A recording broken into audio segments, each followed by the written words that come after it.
Hello, everybody. It Hey. is Recotopia, episode 53. Mm. 53. Mhm. I'm Mhm. Chris Atkinson. I'm Jeremy Scott. Today's big recommend is going to be Devil in a Blue Dress. And Mhm. once again, I would like to welcome chat here, people who are on Twitch and YouTube watching us live on a Tuesday. Thank you so much for coming out and watching us. How you doing today, Jeremy? I'm doing just well, just very swell and well. Mm. And Well, you? yes, yeah, I'm doing well as well. Yeah, swell is right. Yeah, yeah, a lot of wells and swells in there. Yeah, we are doing well. Do you have any small recommends for I us do. today?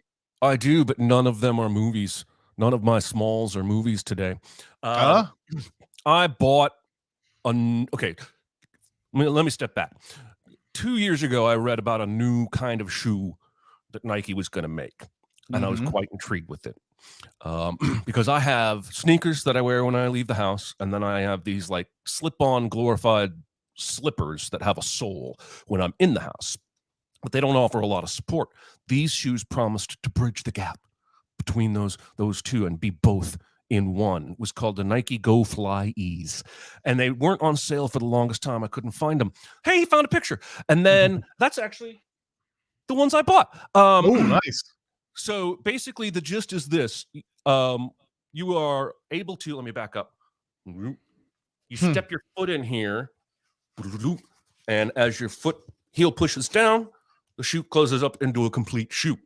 And then Hmm. when you're ready to get out, you use your other foot to step on this back thing, Oh, and it just sits there on the floor like oh. that, waiting for me to step into it. Now, I've been wearing them. I have two pair. I've been wearing them for almost 3 or 4 months now, and I've waited to make a recommendation. I thought they were cool immediately, Mm-hmm. but I was not sure how much support they were going to give me, how they would hold up if it was like raining. Um, and if it's raining, I try to take these off because they are kind of meshy, and you can get a little bit of water in there if you're not Mm. careful. But in general, if it has rained, no big deal. They got traction, gives me arch support, gives me ankle support, but I can slip them on and off as though they were a slipper. Nice. I really like them, and I hope this action of whatever this material is that they've made, I hope this action of doing this over time doesn't eventually break the shoe in half. Mm-hmm. But over 3 or 4 months, it has not happened yet. And yes, I am living in the year 3023, as Yeah. Jagged said on the chat. Mm-hmm. You can find them anywhere. They're not cheap. Anywhere from $70 to $140, depending on who's selling Of them, course, they're who has Nikes. them in stock. I get the sense they didn't make a whole bunch of them to begin with, and that's why I Mm-hmm. couldn't find them for the first couple of years. But found them a few months ago. No regrets. All right. Well, I am in the market for a shoe, so I may take a look at these and There you go. see. Yeah, it's interesting what we recommend on this show sometimes. Not always movies, not Mhm, always movies. Sometimes we give you stuff for your life. mhm, mhm. Um, I have movies though. Um, I'm trying to catch up on all the Oscar nominated movies and everything. So one of the ones that I saw is on Apple TV. It's called Causeway. Um, Mm. this one stars Jennifer Lawrence as a veteran of Afghanistan who at the very beginning of the movie is uh, going through a lot of physical therapy and things like that. And we know that there was a huge uh, like war zone that she got into while driving a truck, and it caused multiple injuries, including potentially PTSD and things like that. Mm. And she's trying to reacclimate herself into everyday life, and she has a pretty quick PT. I don't know how long the movie is saying it lasted, but it seems like pretty quick. Like she's not all the way there, and even when she's driving, there's some definitely some psychological aspects still lingering there because that's what happened. What happened to her was while she was driving a big truck. Okay. So she still has these issues, that are still lingering. But she goes back to her hometown to live with her mom, and she's trying to get back on her feet, like try to get a job and try to sort of just get back into society. But very first day, she's like her mom like lets her borrow a truck to drive around, and of course like immediately she gets into an issue where there's like a PTSD sort of thing happens to her, and she nearly wrecks the truck, and it causes a lot of problems, and she has to go fix it. And she goes to fix it at this auto shop where Brian Tyree Henry plays the main shop owner guy. He is the one who's nominated for an Oscar in this movie. Hmm. Guy who's done a lot of great work in the last 5 years. It's like amazing how much Seriously guy has been in. But Brian Tyree Henry is the Oscar nominated actor in this, and he's phenomenal. And I mean, just for performances, I don't know if this movie is great, but Jennifer Lawrence it seems like she's so relaxed, like she's come back to, I don't know, maybe she's gotten some sort of zen in the last few years. And even though she's playing a character that's got a lot of tough stuff going on with her, she seems very relaxed in this role. Brian Tyree Henry is great as well. They bond over a common thing. He was in a horrendous wreck with his sister and her son, his nephew, and he lost a leg because of this. And so they both have this shared trauma going on, and they just go around hanging out, and she reveals that she prefers women to him, and he's fine with that.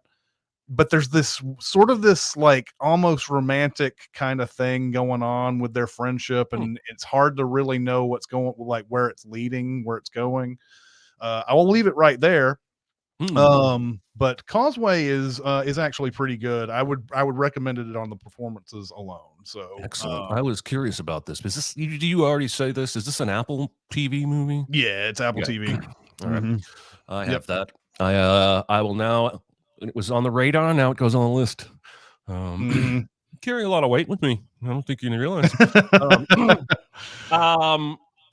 The second small recommend is also not a movie. I've been exploring more and more of Instagram, and I'm a much more passive consumer type of Instagram user, where I mostly just scroll and watch videos of cute cats, and nature, crazy Russians with bears and shit like that. I don't post. Maybe every 2 or 3 days I'll post a picture of one of my cats. That's essentially all I've done from the content creating perspective. But I've found an account that makes me laugh every single day. So if you're on Instagram or want to check it out, I don't know the status of whether they'll let you view if you're not a user anymore, but it's called I'm Seth Drums. There's no apostrophe. A picture of him. I love it. So somebody, I have not researched, somebody in this guy's life, this guy's a really good drummer. Somebody puts together these mashups. The mashups are usually incredible in their own right. And then he has to drum along to them. And sometimes there's some weird tempos to figure out, but usually the whole point is just watching him react to the mashup that he's been given. So just a few that I've seen. Goofy, as in, Mickey Mouse Goofy, sings Bring Me to Life by Evanescence. So he's supposed to listen to this and try and keep a straight face and drum. And he almost always breaks, which almost always makes you laugh. So the one that I like the most, I just clicked the link to open. I want to get it right. It's Africa, but it's All-Star, but it's Wonderwall. And so it starts out with like dun dun dun dun dun dun dun dun, and he's drumming, and it's like, hey now, you're an all-star, because it's the same tempo. And he goes, oh God, could it get any worse?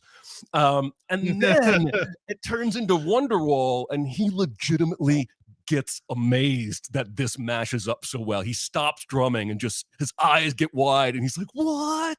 I laugh every single time. This guy posts very regularly. So there you go. It's I'm Seth Drums, all run together, and it's a really good time.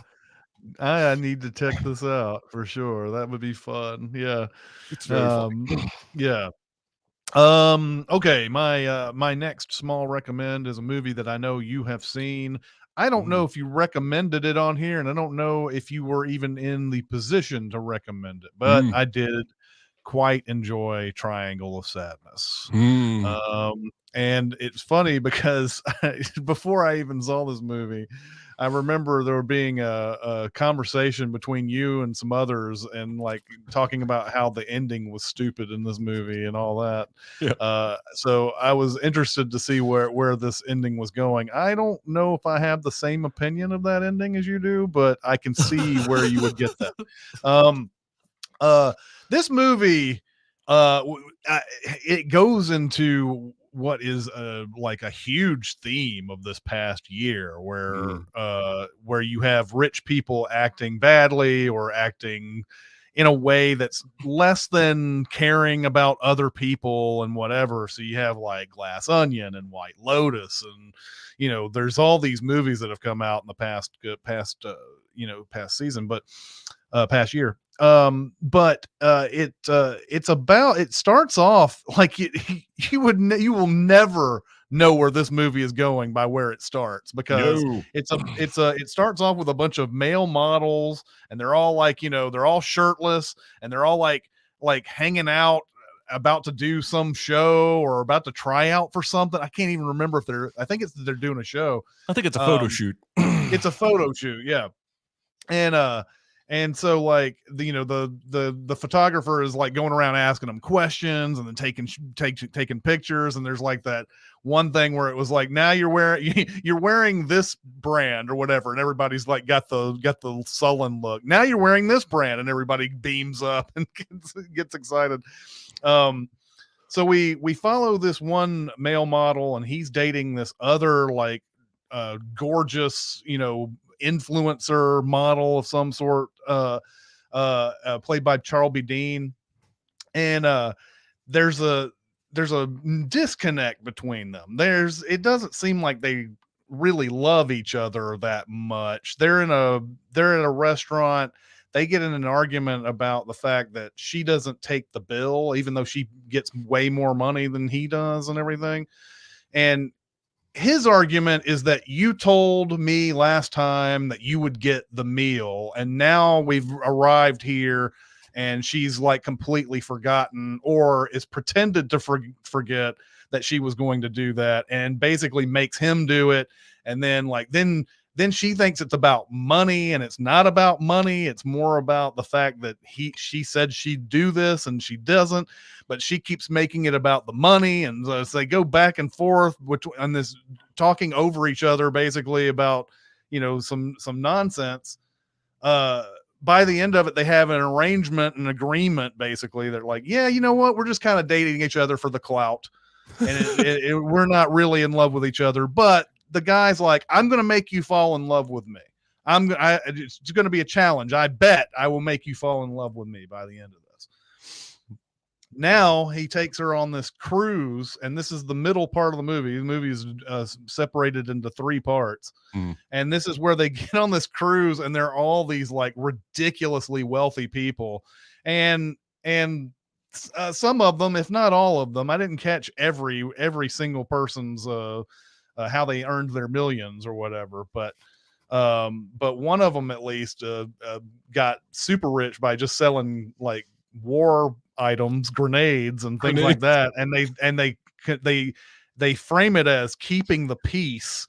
And so we know that this cruise ship is going to have some major problems right off the bat, because when the person in charge of all the employees is going in and is like, we're going to do everything that our customers want, no matter what, no matter how impossible, we're going to make it happen, which basically is a catch 22. You can't Mm. possibly have rules on a ship and also allow for other things that your rich clients might want.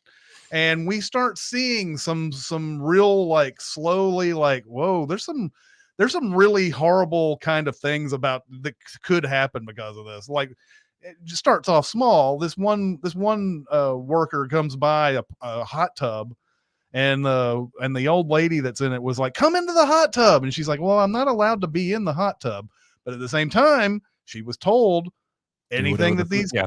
anything that these people want. And she keeps going this back and forth like, yes, no, yes, no. And then either the same one or another rich client wants everybody to jump into the water, including the people in the kitchen staff. The head chef is like, well, the food's not going to be very good if we do this, and but okay. And so they allows all of his kitchen staff to go off and jump into the water and everything because this delights the rich people. And then they start talking about, they go to Woody Harrelson's the only like real name actor in this whole movie. He's the captain, and things are really bad because he is drinking constantly in this movie. He's behind a closed door for the most part of this trip, drinking heavily. And the ship gets on rocky seas, and you start seeing a dinner where like tables are moving across the table, the floor, and people are eating food that we were told the chef said was not going to be very good because of the things they had to go do. This is going to turn into a terrible disaster on like so many levels. There's even a part in here where one of the people on the boat tells Woody Harrelson that the sails are dirty, and he says, this is a motorized vehicle, we don't have sails. And she goes, no, the sails are definitely dirty, and I've gone around and talked to my friends and they all agree that the sails are dirty too. And he says something to the effect of like, well, we'll get right on it or whatever. And but we see this heading for a tremendous disaster. And at that point, I don't know if I want to tell you anymore, because there's a lot of stuff still left in this movie once you realize this ship is headed for that disaster and everything. And because I love this type of stuff, I'm going to end up watching this movie several times. I know in my life, because there's a lot of like connections and parallels and things like that that I haven't fully connected after one viewing. And I'm really excited to like revisit it and study it, because I think it's that kind of a movie. This has been nominated for Best Picture. So this is a reason why I ended up watching this one. Actually, I thought I was way behind on Best Picture nominees, but I have one more to go, and that's All Quiet on the Western Front. So I haven't seen that either. So I got to watch that, but I highly recommend Triangle of Sadness. First of all, there is a very average reality show on Bravo called Below Deck, and it's about these big yachts and the crew that work them. And every episode, there's a new guest package, and sometimes it's relatively marginally famous people. Usually it's just really rich and obtuse people, and they do make the staff do a lot of shit, like get in the water with us, play with us. And like the last one I watched the other day, two or three of the deckhands were doing a Playboy strip dance for one of the guests. And it's really, I would think, demeaning, although the people on the show seem to enjoy the yacht life. But I enjoyed the ride of Triangle of Sadness. I really did. I don't hate the ending. I just don't understand it. And we make a lot of jokes in Sins videos about puking in movies. If that's a real trigger for you, you need to know quite a bit. This movie may not be for you. Now, Dave says I'm burying the lead because the third leg of the triangle of the movie is where the real meat is. That's correct, but I do not want to spoil where this movie is going in its third leg, because then then I just tell you the whole movie at that point, and I'd rather not. But yes, the third leg of this movie is where a lot of the real like message of this movie is, I would say. Yes. But yeah, and that's why it's kind of fun to dissect that ending. I sometimes wonder, when these filmmakers are making movies, they're like, I want to end this as ambiguously as possible. Let's just say, like, let's cut to a character and then have him do something and like not not see the resolution of it and go to credits. So you have to do this thing where it's like, I wonder what he was doing. Well, I have my ideas of what he's doing, but I don't know for a fact. Yeah. So anyway, I highly recommend this movie. And yes, other people have mentioned The Menu was another one of those that was the Eat the Rich theme that was going on this year. So anyway, that's it for the small recommends. Small. And today we're going to go into the big recommend. Actually, we always go. I said today like we never go to the big recommend, but I mean now we're going to the big recommend, not today. The big recommend is Devil in a Blue Dress, 1995 film directed by Carl Franklin, starring Denzel Washington, Don Cheadle, Jennifer Beals, Tom Sizemore, a handful of other character actors that you may recognize, especially back in this time. This is a complex little it's a detective story without the detective, basically. And I'm going to try my best to talk about the plot of this movie, and I might have to jump around a little bit, but Denzel Washington plays Easy Rollins, and we're told from the very beginning that people from Texas and maybe Oklahoma are moving to California to get into airline jobs and other little things like that. That they're come calling in California, and he has just been fired from an airline job. But because of some what sounds like some not very equal bullshit, like he apparently left early during a double shift or something like that, and that's the reason why they're getting rid of him. And so he is looking for money. He's got a house to pay for, so he still needs money.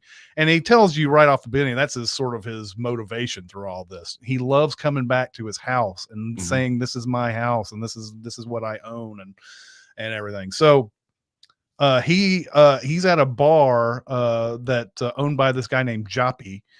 And Joppy knows somebody who can help him out with money, and it's Tom Sizemore playing this guy DeWitt. What is his last name?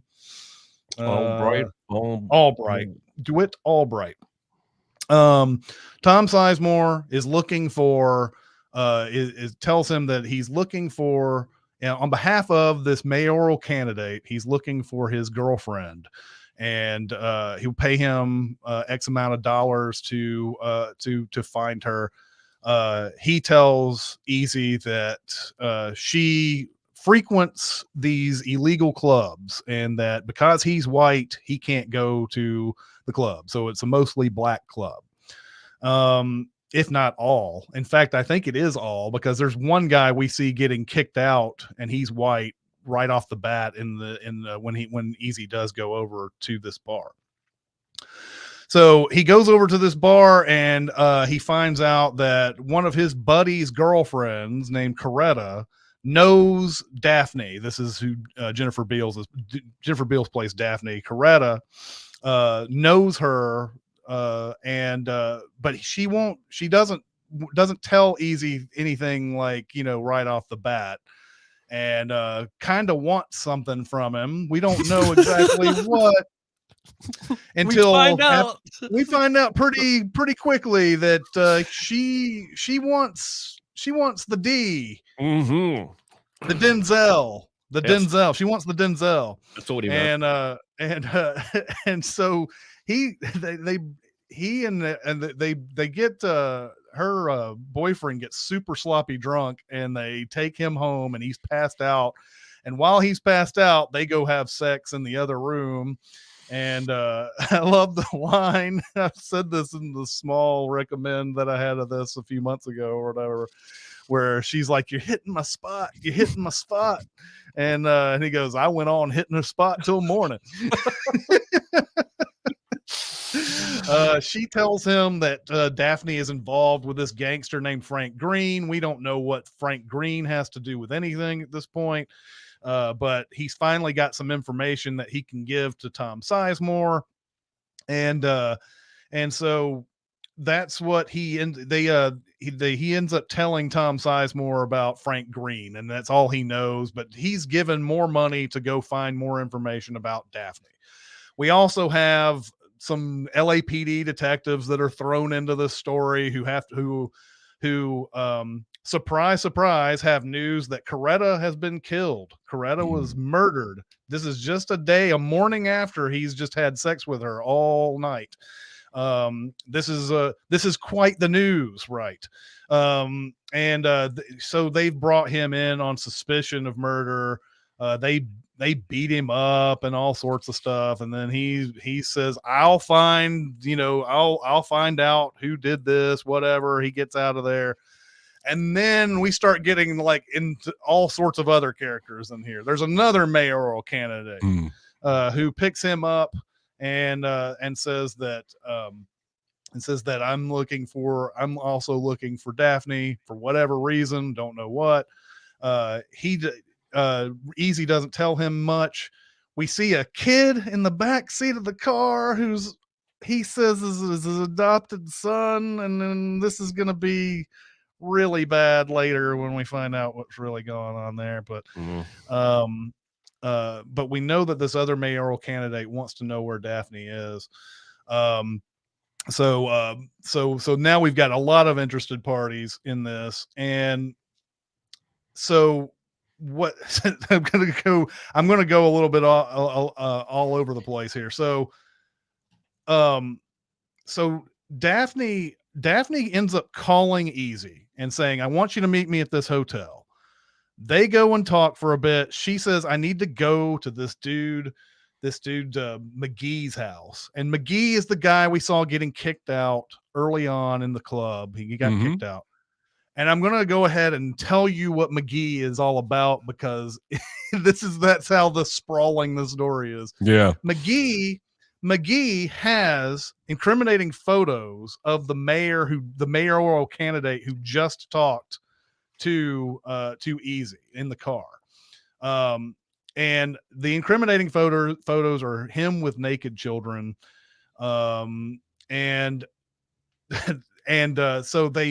So there was supposed to be a deal where Daphne bought the pictures off of him, and Daphne thinks that these pictures are going to help her out later. We don't know why yet, but she thinks these pictures are going to help her out.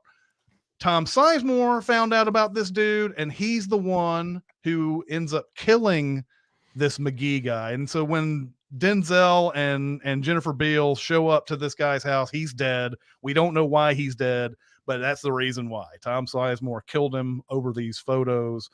But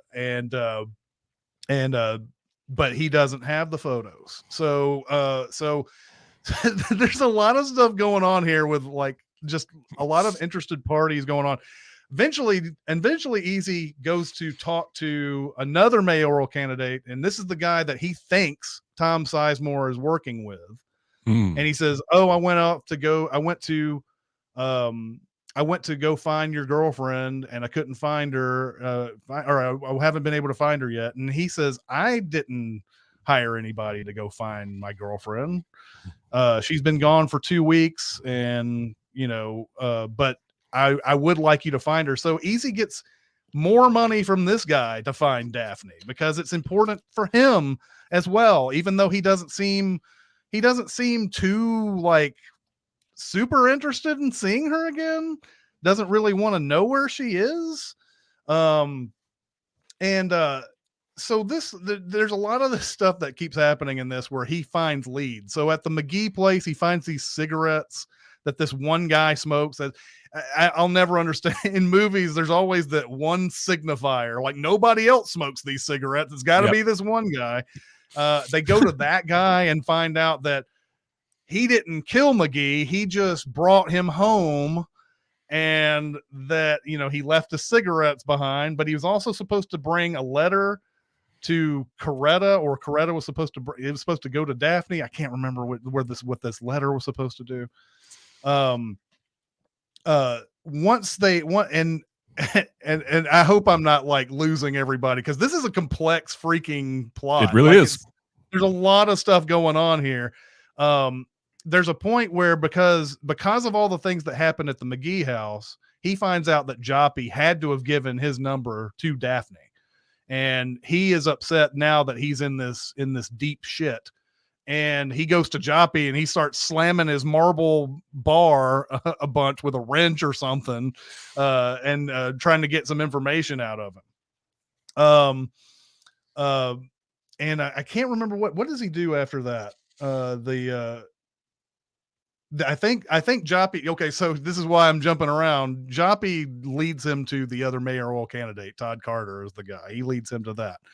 And then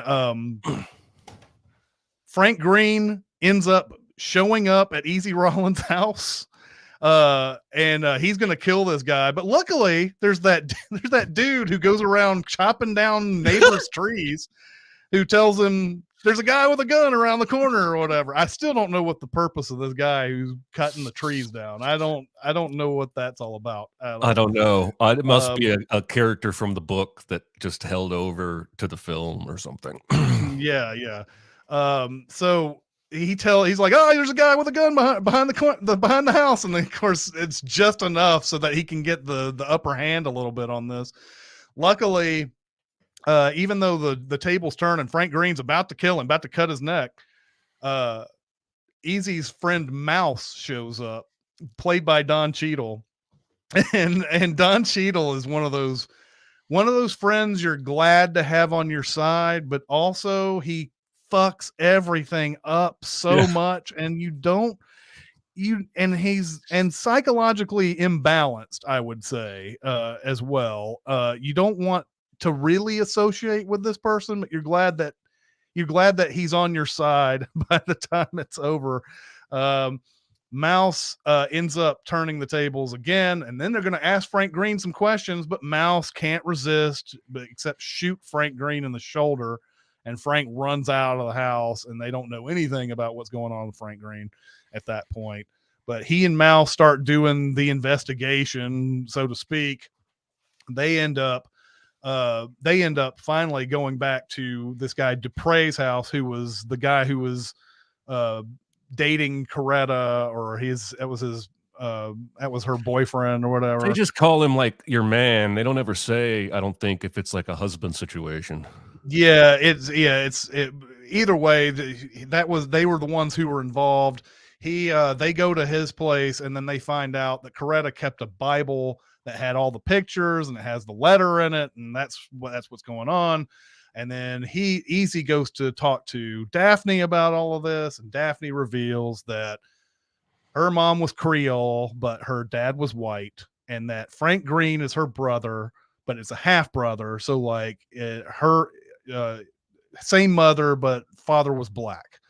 And the one mayoral candidate who's got the who touches children inappropriately has this kind of dirt on his opponent, that he's dating someone who's not completely white, and this is 1948 LA, and that's enough to make somebody leave a race, a mayoral race, for something like that. So she reveals that, and as soon as she reveals that, Tom Sizemore comes in and beats him, takes her. They're going to make him take the fall for her eventual murder. They take her out to some sort of cabin. He goes to find Joppy. Joppy knows where. Joppy, of course, only knows one place, and that one place happens to be the place that they go to. It's some place in Malibu, some cabin. So it's like he, Mouse, and Joppy all go out to this cabin. Easy's going to go and confront all of them, try to mow all of them down before they can kill Daphne. And Mouse says we got to kill Joppy. He's too much of a liability. And he's like, don't kill him, man. Just stay here with him and tie him down or whatever. And then there's a big shootout at the house. Mouse shows up, ends up doing most of the damage. And they save Daphne, and then they come back. They find out that Mouse killed Joppy because that's what you do, and when you're a psychopath. And so then the ultimate rub, they find out, they bring Daphne to Todd Carter. the other mayoral candidate, and he doesn't want to have anything to do with her. He paid her 30 grand to leave his life forever so that he could continue with his political career. But she thought that if she brought him the other guy's incriminating photos, that he could get back in the race, and it wouldn't matter whether or not she was interracial or what. Um, and it turns out it does matter. He can't deal with it, and he tells her to pack and go on her way. She ends up paying Easy and eventually, of course, Mouse some money for what they've done, and that's the sad state of things. It ends on a somewhat happy note. I think they didn't want to end it straight up on this like really sour thing. So he's Right. back at home playing.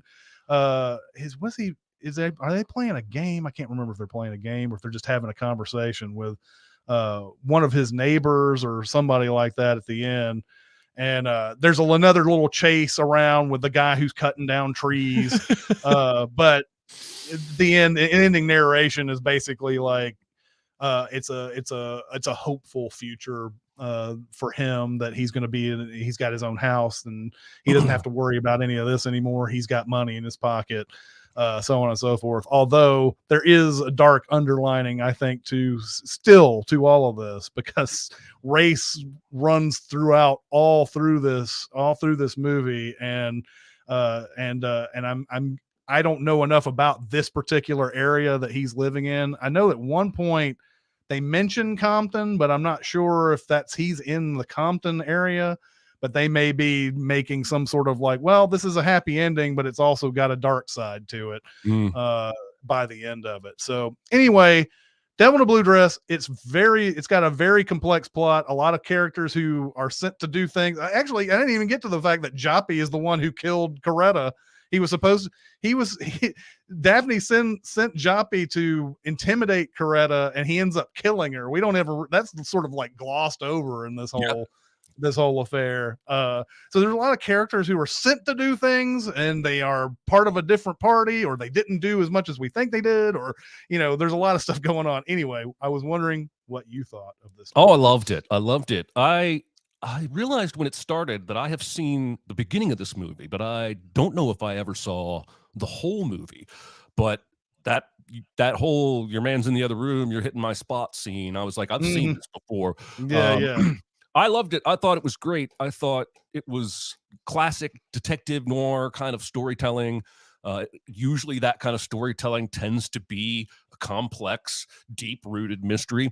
I'm surprised how compact the film is time-wise, given all it actually accomplishes. And by the way, not to interrupt your flow, I have a feeling that this was cut down quite a bit, just because that there is so much going on. And I feel like there's maybe some scenes that would give you added context about things that they ended up just chopping to make this shorter. Anyway, go ahead. Yeah. The thing that stood out to me the most, and maybe this is not appropriate. Well, it's not inappropriate. The set design and the costumes, like there's so much period detail to soak in this movie. It does not feel like they just redressed some modern day Los Angeles streets. It feels like they somehow went back to a different era. And I don't feel like movies put that much time and effort and money into those kind of details as much as this film did. The whole time my eyes kept popping out at all the things. It was really immersive. It felt like I was really back in that time period. There's a moment when he goes to, I'm just going to go through my notes at random. There's a moment when he goes to the black only illegal club, where he turns to somebody that works there and says, "Where are all the white women at?" And I immediately went to Blazing Saddles in my head, even though it can't be a reference to Blazing Saddles because it's set before that movie came out. But I just thought it was a very interesting. Two movies have that phrase with completely different outcomes. When Easy goes and talks to Dupree and apologizes, he says, "I'm sorry," and Dupree thinks he's talking about Coretta being dead. And he's really saying, I slept with her. Mhm. I feel like he's apologizing for more than just that, but Yeah. Dupree doesn't know that he's apologizing for that. I thought that was very interesting. I wondered if it was ironic or poetic that Mouse's violence first approach is ultimately what helps save the day at the end. Yeah. If he stays in the car, as Easy told him, then I think Easy dies. I mean, it almost requires Mouse showing up and shooting a lot of people. Mhm. Um, and I loved seeing the Griffith Observatory whenever I cite movies that show that place. I never thought this Mhm. one would be one of them. I had to Google to find out when it was built. It was built in like the 20s. Um, No, wow. and then I do want to. I just have a question, and I don't want to be culturally insensitive, but Dupree gives them pigtails to eat. Mhm. Do you take a tail off of living pig and it grows back, or do you have to? Does the pig's tail that you eat come from a slaughtered pig? I'm wondering how I'm many pigs had to assuming die. I'm assuming a slaughtered pig, because there's even talk about pig feet in this as well.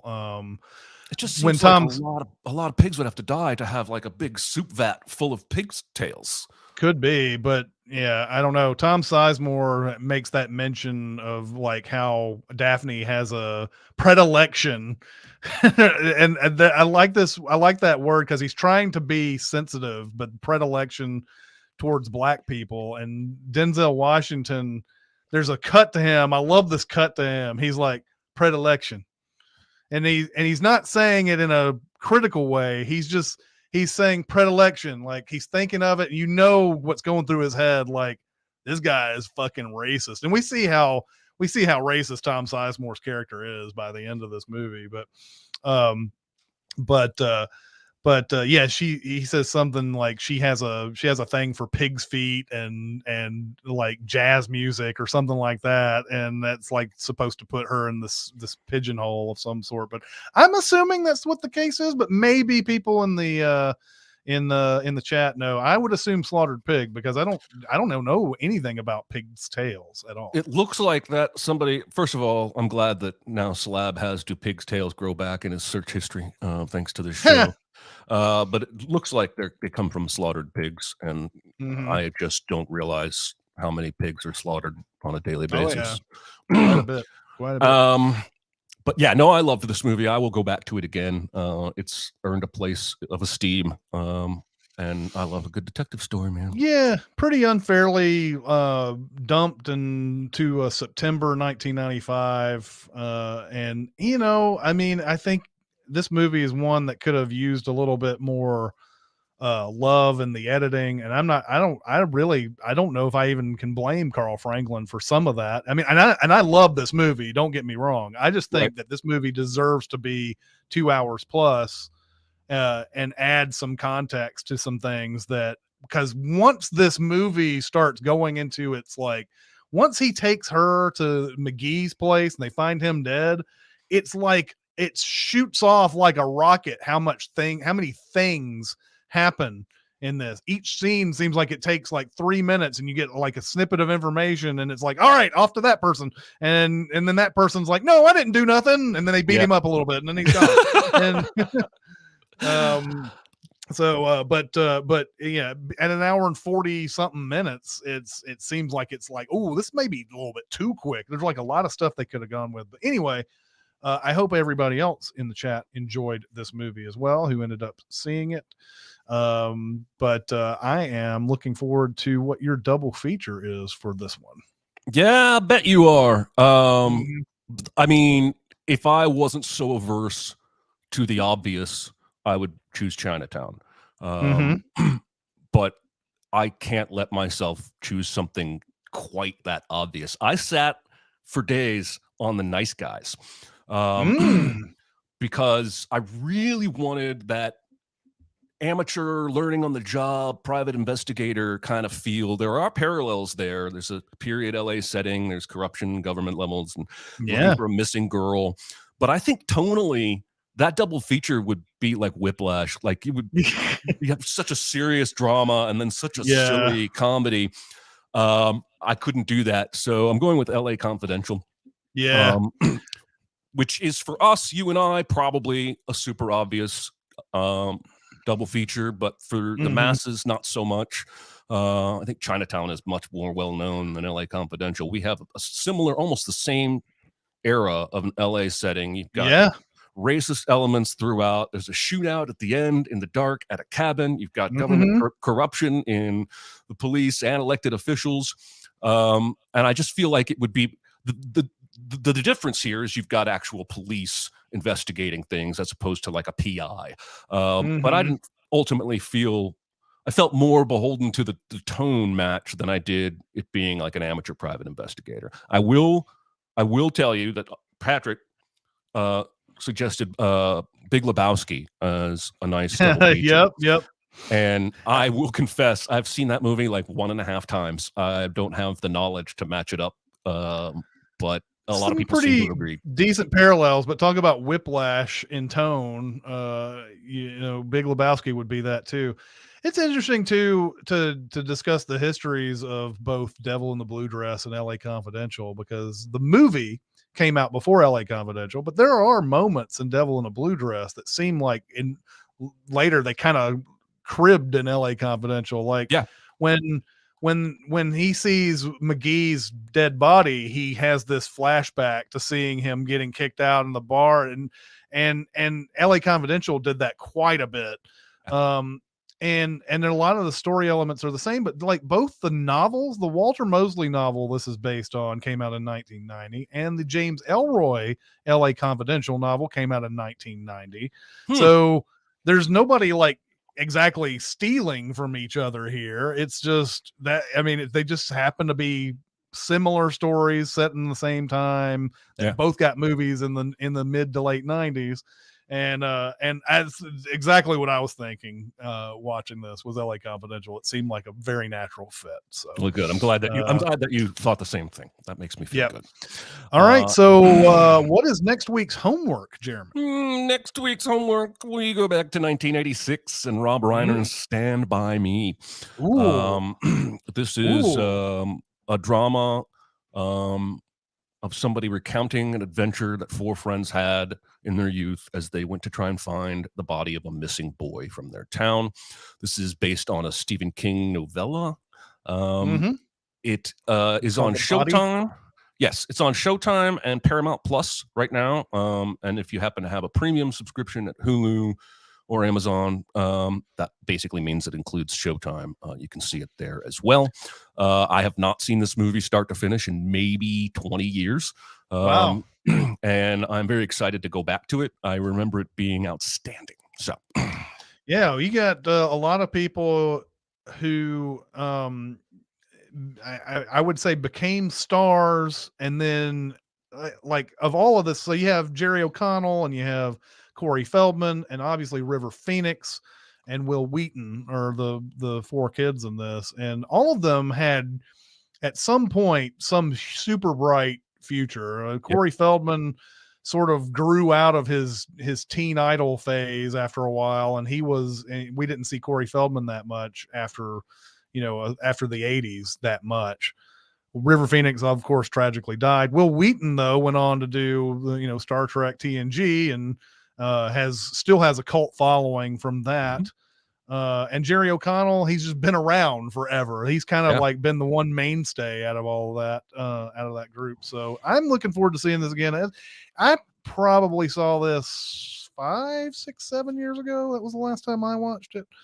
So yeah, I'm looking forward to this. This will be fun. Yeah, it's going to be great. All right, let's do a couple questions before we bow out of here. All right.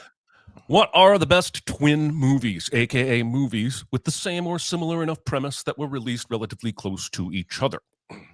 Yeah, yeah. This is hard sometimes because there's not usually the twin movies, either they're both bad or one is bad.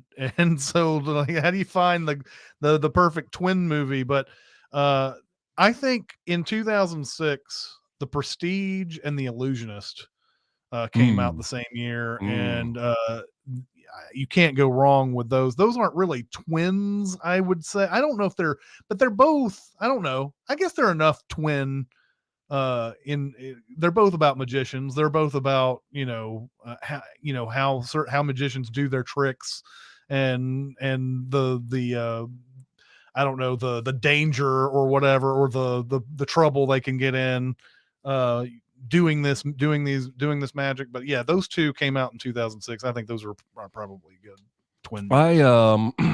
I like that answer. I remember I didn't see what's the fucking second one you just said? Not The Prestige, The but Prestige and then The Illusionist. The Illusionist. I didn't see The Illusionist for several years, and when I watched it, I expected it to be like bad, but it was quite entertaining and a little more somehow supernaturally than The Prestige. Yeah, Um, yeah. I'm gonna go with, and I know that one of these doesn't have good reviews, but I liked it. I'm gonna go with the two Truman Capote films, Capote and Infamous. Capote starred Philip Yeah. Seymour Hoffman. Infamous starred Toby Jones. Do I Yeah. have that right? Yeah. And they both cover the exact same period of Truman Capote's life when he is having conversations and writing letters with one of the prisoners that he would base In Cold Blood on. And I think both of them give really good performances as Capote. And it's unfortunate for Toby Jones's sake that, you know, Philip Seymour Hoffman came first and is arguably a much better actor overall. I remember when Capote came out, it had all that, you know, huge fanfare because of Philip Seymour Hoffman's performance and all that. And then I remember sitting in a theater not too long after Capote came out and saw this infamous trailer. And I was like, oh my God, what's going on? How did this happen? Yeah. Over in the chat, we have some people who are some big Illusionist fans. They might like it better than The Prestige, even. All right. Ed TV and Truman Show. That's DPW says Ed I TV do and like Truman Ed Show. That's TV. It's a good one. I have never been a huge fan of Ed TV, but I thought Ed TV is good. So I mean, and then let's see, what else do we have here? Dunkirk and Darkest Hour, of course. Yeah, excellent. There it would be. I don't. Was there talk, or did we just kind of talk, or was there a general internet conversation about making that one full movie? Like somebody just edited it together. No, I think we talked about it on the Sincast. I think we mused about, and I think somebody has done it on YouTube, cutting the two movies together. Oh yeah, they do cover the same time period. And I don't know if it would work. I like both of those movies a lot, though. It's definitely a good answer. Slab says Dread and The Raid. Yeah, those are very twin movies.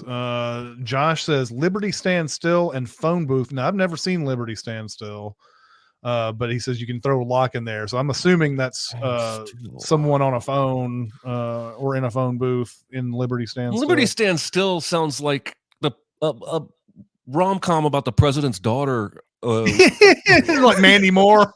Yeah. Yeah, it really does. What else do we got? But Ants and Bugs Life, I think I saw. Yep. All right. Best or favorite movie over 3 hours long? Go. Also, picking the Lord of the Ring extended cut is cheating. Thank you for setting rules, question maker. Yeah. I'm gonna go with Lawrence of Arabia on this one. When I first watched Lawrence of Arabia, I was like, oh, that's good. You know, like, you know, someone who's not like super well versed in movies, the first time he watched Lawrence of Arabia, I was like, oh, that's pretty good.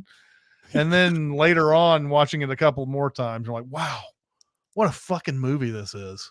Yeah. Oh my God, what a fucking movie this is. And so yeah, I'm gonna go with Lawrence of Arabia on this. That's obviously a great answer. I'm gonna go with Dances with Wolves. There are plenty of 3 hour plus movies that I love, but Dances with Wolves has some nostalgic hold on me, man. I need to revisit Dances with Wolves, not because I'm down on it or anything. It's just I haven't seen it in forever, and I've got it, so I need to watch this movie again. I really do. So, looking over in the chat, Slab says The Right Stuff, which is one I do love. The Right Stuff. Quite. Oh yeah. I love that movie. Castro says Babylon. Now talk about a movie I'm going to have to see again because I wasn't a big fan of Babylon. James says Drive My Car melted me. Yes, Drive My Car is a great one. Great movie.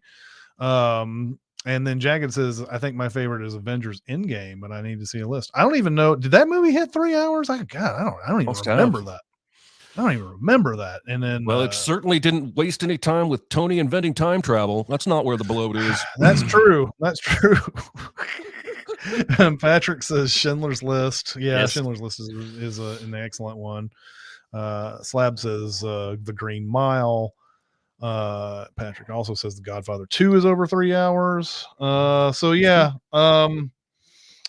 yeah, some really good ones there. I really particularly like that Right Stuff answer because that's a movie. That's one of those movies. There's so many that you don't have to really follow the plot of all the way through. You can pick that up in any part of the movie, You and sure it's can. and it's great. So like, I really did. I I remember watching that movie when I was young. I think that came out when we were relatively young. Do you know the year Yeah, that came out? 83. 83. So I was 8 years old. But at that point, or shortly thereafter, Chuck Yeager used to do like Sparkplug commercials. Yeah, yeah. And I used to be amazed because I had seen The Right Stuff and I knew who Chuck Yeager was in context of that and spaceflight in general. And I was like, that is like Jesus on there. If he likes those spark plugs, they must be awesome. Like I was just amazed. I remember those. Those were ubiquitous commercials back in the They day. were, Chuck man. He was Yeager, the everywhere. AC I think Delco. The Simpsons even spoofed them.